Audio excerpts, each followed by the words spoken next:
We don't want to make it an easier game because that's what our players want. Our players want that harder game, that Dark Souls experience.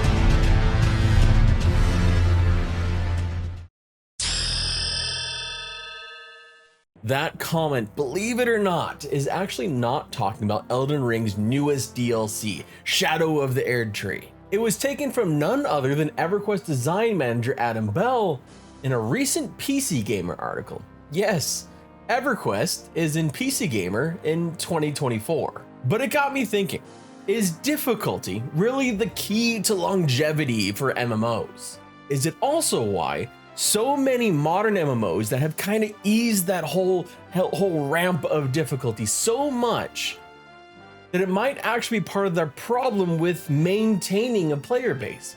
Player bases that are notoriously not very sticky, at least not for the last decade. The answer, it turns out, is fucking complicated. It's complicated because MMO players are not a freaking monolith. And even this video will not apply to all of them. My way of looking at MMOs does not apply to every MMORPG player. It applies to myself and people that may have similar opinions to me. As much as we would all like all players of MMOs to kind of just follow the same kind of things we like, it's just not how it goes.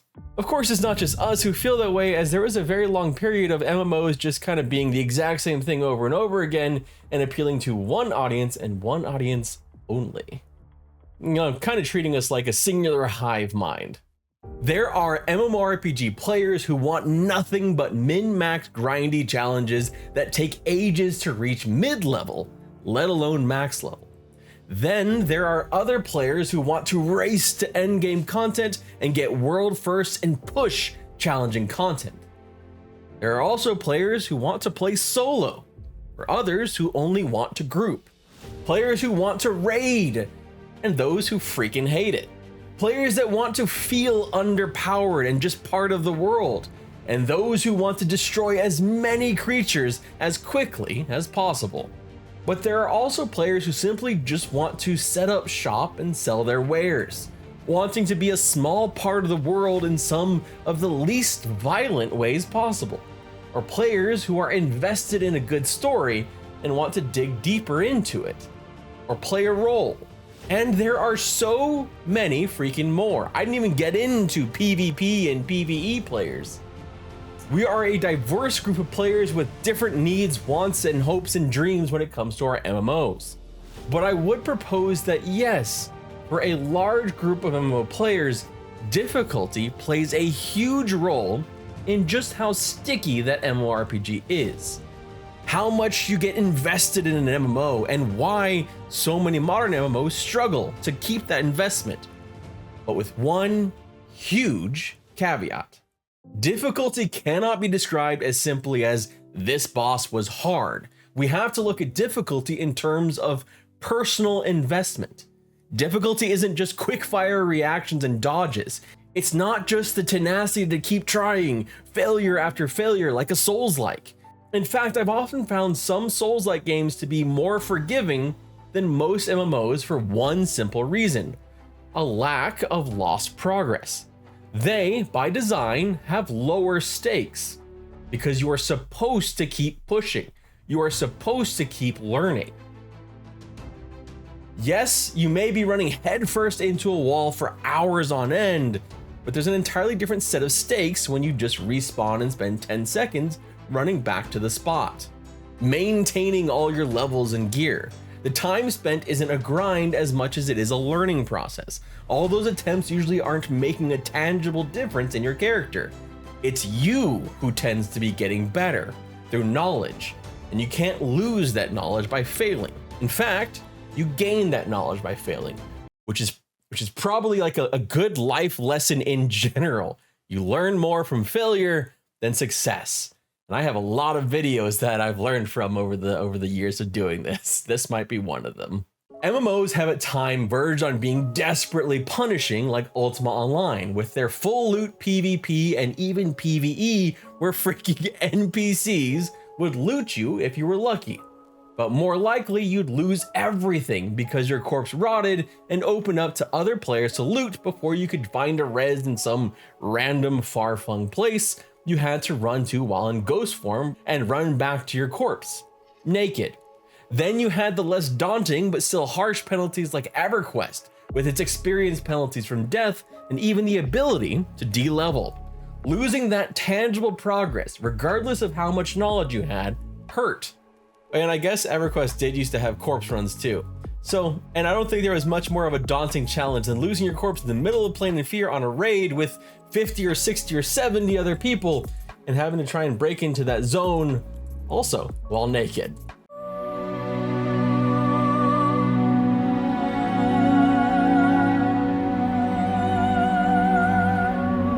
Those stakes end up higher than Elden Ring, though the ultimate challenge of defeating Millennia may be harder than being part of a coordinated raid, especially the solo challenge. The functions are completely different, tangible and intangible growth and loss. One thing both have in common though is time investment as a method of achievement. In harder MMOs, there tend to not just be stakes of loss, but have time investment leading up to those stakes that leaves you with a sense of achievement. You got there, you did it through effort. In a From Software game, you may spend similar amounts of time smashing into a boss that seems undefeatable. In Elden Ring specifically, at least the base game, you may find you have to go and grind some, get some levels, get some gear, follow some quests before you can come back and challenge the boss, or just keep going at it until you learn its patterns. But when you do defeat it,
well, there are few feelings out there that feel quite as good as that sense of achievement, because you got there, and you got there through time and effort. You simply achieved something. And that same feeling can be present in an MMORPG, again through that time and effort. Now, I've made comparisons like this before of MMOs to Elden Ring, and I have justifiably been chastised for doing it because the audiences are so different and the playstyles are so different. But I think this article is giving me a little bit of leeway here, right? I mean, it's EverQuest dev saying it. One thing I think we can all agree on here is that the sense of achievement is important in both of these types of games. It is paramount to an MMO having any sense of sticking power. When you feel you've achieved on a personal level in an MMO, you invest yourself in the game. You take some pride in it. You persevered and overcame a challenge, and being invested after a struggle is just freaking human. You have now taken some ownership over that MMO or that character. But I want to stress here that this is not just talking about combat. As much as I'm comparing this between Elden Ring and MMOs, this is not just about combat when it comes to MMOs. There are other ways of having a difficult game that is not to do with combat, and having a similar sense of investment and connection to the game and to your character. Creating a massive farming operation to fulfill the needs of your huge shop in Star Wars Galaxies provided a similar pathway to achievement. One that you could feel proud of, both with its physical representation in game and the tangible benefits you got, as well as the intangible feelings of achievement from doing it. It was not easy to do, but you managed it. You got there through struggle, through grind, through personal investment. It could similarly be grinding out crafting skills in Ultima Online until you got the ability to leave your name on that full Valorite set of plate. Selling it off, but letting other people know that you had created that yourself. You had gone through all that time, all that effort to grandmaster that skill, similar to getting a 99 skill in RuneScape.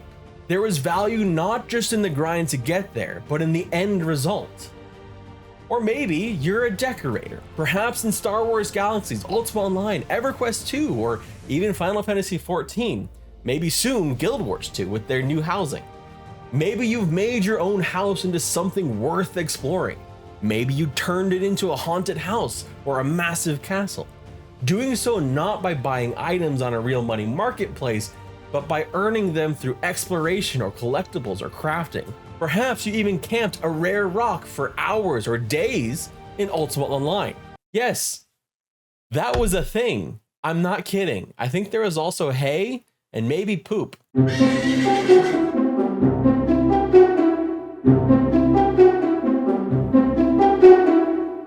You've achieved something in this online world, and perhaps best of all, you get to share it with others. It's not just a solo achievement, but one you can show to others. It took time and effort, but you did it. Modern MMOs often do away with this concept and instead invest in shorter spurts of small dopamine hits. Start the game, get level 10 in 20 minutes. Get a new awesome looking sword by level 11. Get another awesome looking sword by level 13, and then another one by level 15. Defeat that massive monster by level 16. And then be bored with the game and have little to no connection to it at level 30, because at no point did you feel invested. At no point was there any struggle.